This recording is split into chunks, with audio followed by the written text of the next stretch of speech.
First story is titled, Am I the a-hole for refusing to meet my sister on Christmas after she called CPS? I, male 37, lost my wife of 10 years, and it was so devastating for me and my daughter. It's unfortunate, but life goes on no matter what happens. My family knows how much I struggle as a single dad, and my sister doesn't really get it. She had issues with my late wife in the past, but now started helping with my daughter. She redecorated my daughter's room without my consent. She'd insist I let my daughter go spend days at her house, but my daughter isn't comfortable at her home. She then started calling my daughter with another name, and I'm still trying to understand her logic behind this. I told her to stop doing those things and to be respectful and supportive, and she defended herself saying I'm lashing out of grief. I recently started teaching my daughter to do stuff on her own, like brush her hair, / clean her room, / wash her cups, / make sandwiches while I take care of bigger stuff. My sister said that what I'm doing is wrong, that I'm giving her more than she can handle. She's just a kid, and although I told her I'm teaching my daughter to be more independent, she said that I'm clearly doing this for my own benefits and avoiding responsibility. I got into a fight with her about it, told her she has zero say in this. And the next day, a CPS officer came to my house and took a tour around the house. My first thought was, maybe he got the wrong house, until he started reading the report to me saying that I'm never home, and that I make my daughter do things that aren't her responsibility, neglecting her education. By the way, she's homeschooled, and I'm not taking care of basic hygiene and whatnot. I told the officer my story and explained that I'm adapting as a single parent, and he proceeded to ask my daughter some questions. It was clearly a false report. However, I was told that I will have a permanent record with CPS. I was shaken up by this. I told my family about it, and my younger sister told me that my sister was the one who called CPS after we had a big argument. I was so mad. I confronted her after she hid herself, called her immature and stupid to pull this crap. She's in her 40s, and that she's no longer my sister. Then cut contact. It's been months, and now my dad started bringing her up, knowing how uncomfortable I was. He said that my sister feels sorry for what she did and wanted to talk things out on Christmas dinner. But I said no. He and the others insisted, saying that I should be the bigger person. The family will be incomplete without me and my daughter on Christmas, saying I refuse to be a civil adult to solve the issue that is dividing the family. I yelled and said that my daughter and I don't have to go after what she did. Doesn't matter if she has issues on her own and didn't mean it and was just concerned. What on earth was she so concerned about? They demanded that I at least let my daughter go be with them and her auntie on Christmas. Edit, I don't want my daughter to go, and I plan on going to my in-laws instead. I want to talk to her about it and see what she wants to do.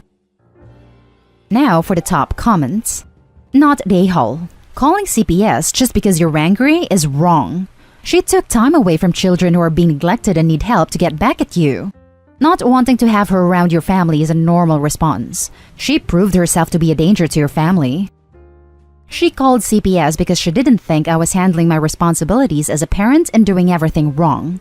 My daughter doesn't have to go sit at the same table with her aunt to cause this issue and put us in this terrible situation. I've been told that people are being ridiculous calling CPS for ridiculous reasons, but it's huge when it's family who makes the call. So this really hurt me, and now I know what type of person my sister is. Seems like she's trying to take over being mom. This was a nuclear option. Don't let your daughter around her. Of course you are not an a-hole.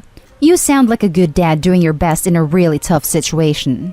Her behavior sounds absolutely bizarre, like she's trying to take over as your daughter's mother now that your wife has passed away. Calling her by another name and then calling CPS when that didn't work. Was she hoping to get custody? How old is your daughter? She's 8, and she has absolutely no problem taking part of chores, but I keep it simple and also make sure she focuses on studying. I even have a schedule for her as a way to remember doing things on time, and also to make sure everything is organized. She helped me make the schedule, so that was fun activity for both of us. Not an a-hole. She literally tried to rip your child away from you to be petty. That's not an oops situation. I have a daughter the same age as OP, and anyone who ever tried to come between us would be forever dead to me, along with anyone who defended them. I could absolutely never forgive in this situation. On to the next story. Am I the a-hole for making my daughters trade rooms? I have 3 daughters, Amelia, 18, Paige, 16, and Grace, 14. The way our house is laid out is the second floor has 3 bedrooms and the bottom floor has 1. The master, Amelia's room, and Grace's room are all on the second floor. Then Paige's bedroom is on the first floor. When we moved into the house, the girls were 8, 6, and 4, and my husband and I weren't comfortable with having any of the girls on the first floor where we can see or hear them. So we made a deal with Paige that if she shares a room with Grace until she's 10, she can have the downstairs room, the biggest, when she's 10, or if she wanted to have her own room right away, she could have Amelia's room, a little more than half the size of the downstairs room. Then Amelia would get the downstairs room when she turns 10. Paige chose to share a room with Grace and get the big room at 10. For Paige's 10th birthday, we painted her room and bought all new furniture, and she decorated her room and moved in a couple weeks later. Amelia was jealous that she had the smallest room in the house when both her sisters had big rooms, but we explained that they'd earned the big rooms by sharing a room for 4 years, and she agreed. Now to the present, Amelia's friend Rose, 17, was just kicked out of her parents' house because she recently found out that she's pregnant. We let her stay with us and she stayed in Amelia's room with Amelia. The girls started complaining that their room is too small for 2 people, and Amelia asked for either Grace's room or Paige's room. I decided to give them Paige's room because it has more privacy and a bigger closet. When we told Paige that she was moving into Amelia's room because Amelia's room was too small for Amelia and Rose, she threw a temper tantrum. She screamed at us that her stuff won't fit in Amelia's room, and it's not fair that she's losing her room because Rose got pregnant when she's not even family. She packed a bag and went to stay with my sister. The next day, my sister called me and started yelling at me for breaking my deal with Paige and stealing her room. She told me if I really need somewhere for Rose to stay, I need to get my crap out of my garage apartment and give that to the girl, instead of stealing my daughter's bedroom.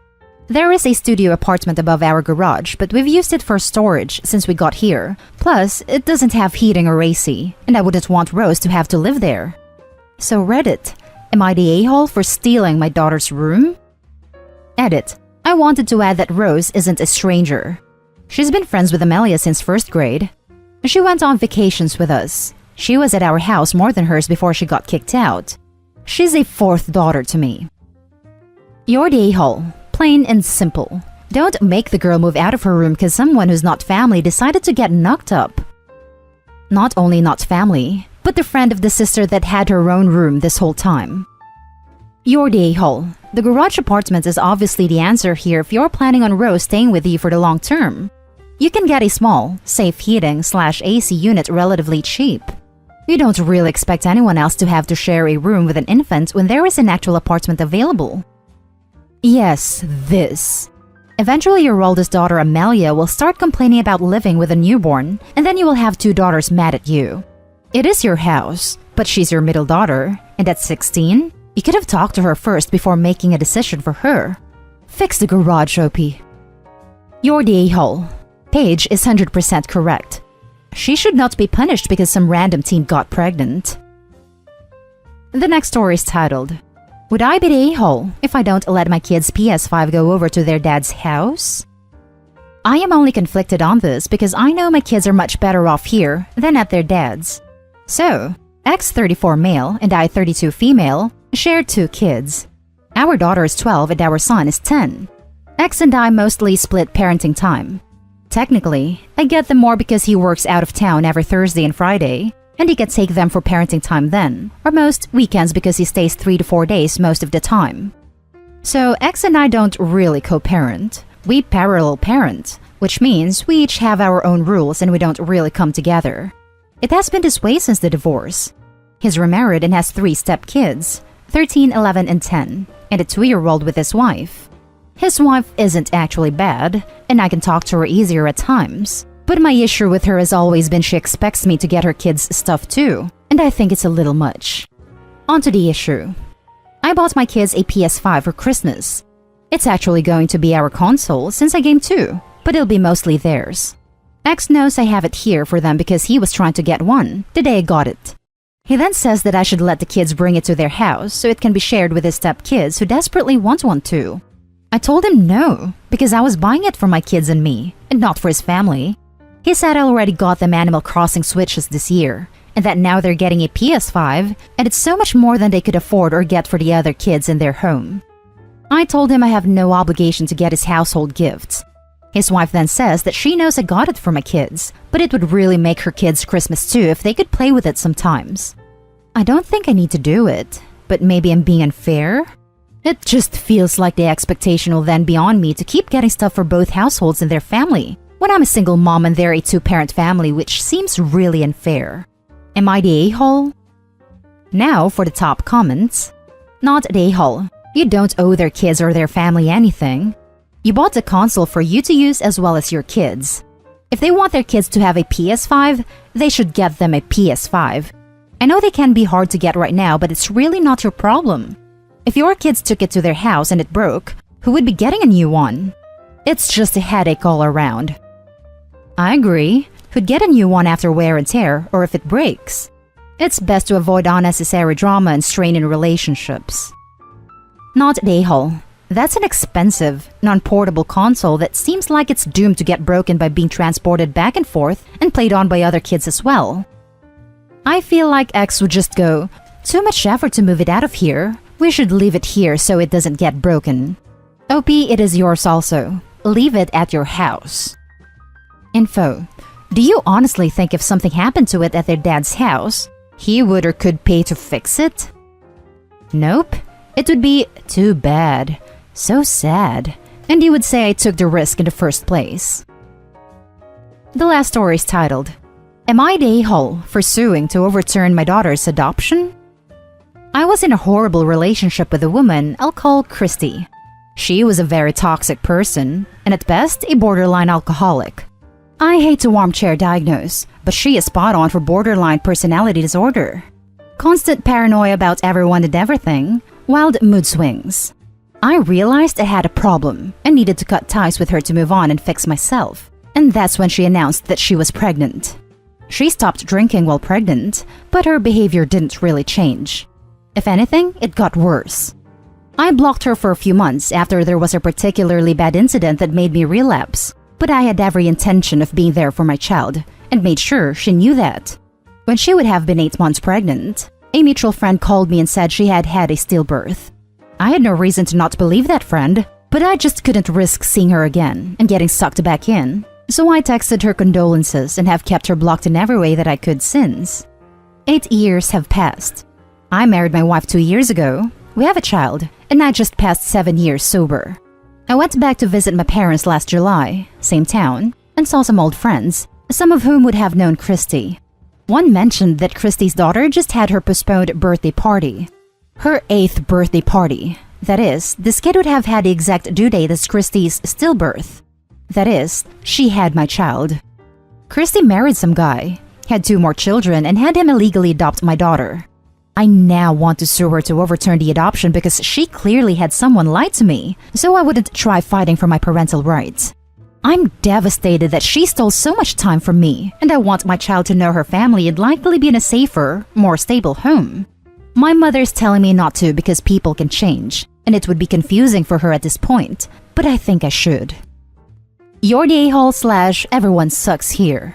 You blocked your pregnant ex, didn't question or even inquire about a funeral, death certificate, check upon her. Really, you should have done a quick visit regardless of if you dislike her or not, or anything like that, which is completely your fault to be honest. Who only texts condolences about the death of their child to the mother? Your daughter, which you don't even know if she's actually yours, is 8 years old and you've never been in her life. You really don't know anything about their current family life. And just assume that uprooting your estranged daughter who has never met you and doesn't know you at all, and forcing her to live with you, your wife and your kid, is somehow more stable than where she is currently. Have you even talked to your wife about this as well?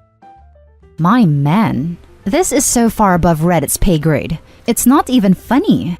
You need a therapist and a lawyer, not a bunch of, almost certainly, teenagers and 20-somethings who are bored at home during the school break.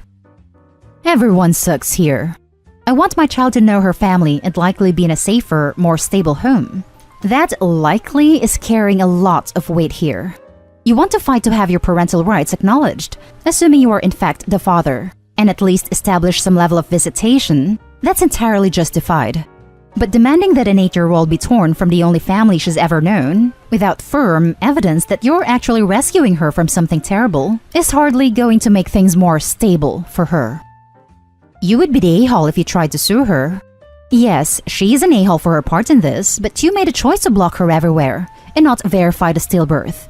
You took the easy way out by not contacting. By suing now, you would screw up your child. You don't know she has a bad home life. Your baby mama could have turned her life around as well after getting a bit of responsibility. You have 2 possible positive moves. 1, move on and forget. Or 2, keep an eye from the distance through friends and things. You never know if later on she will want a relationship and come looking. Be ready for that. Not that Opie doesn't have some blame. Both had problems and were toxic. He recognized that, and even though he wanted distance from her, he said he'd be there for the child. Who could ever think that someone would fake the death of a child, be it miscarriage or stillbirth? And the idea of expecting a funeral or death certificate probably never even occurred. And that's the end of this video, folks. As always, leave a comment and hit like and subscribe. And if you want more of this content, turn your notification on to get updated on the latest videos. And I'll catch you with the next one. Stay safe.